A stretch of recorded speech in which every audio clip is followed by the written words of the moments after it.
الصلاۃ والسلام علیک یا سیدی یا رسول اللہ وعلی آلک و اصحابک یا سیدی یا حبیب اللہ۔ تحریک لبیک یا رسول اللہ صلی اللہ علیہ وآلہ وسلم پاکستان کی مرکزی مجلس شورا کا اجلاس آج مرخہ 11 مارچ 2019 کو مرکزی دفتر میں انعقاد پذیر ہوا، جس میں بھارت کے جارحانہ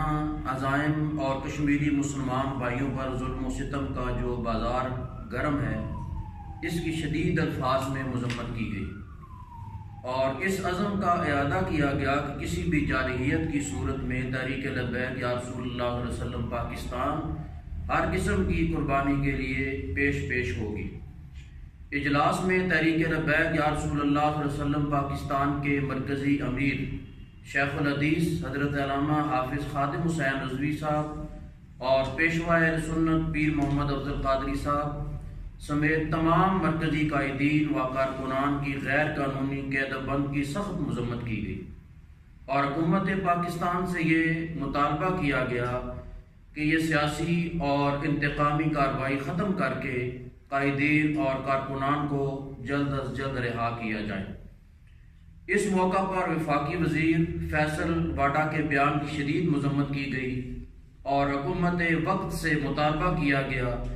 کہ وزیر موصوف کو معزول کر کے قانون کے مطابق اس کو سزا دی جائے۔ اجلاس میں فیصلہ کیا گیا کہ 23 مارچ کو یوم پاکستان کے موقع پر ملک بھر میں نظریہ پاکستان مارچ، سیمینار اور ریلیوں کا انعقاد کیا جائے گا،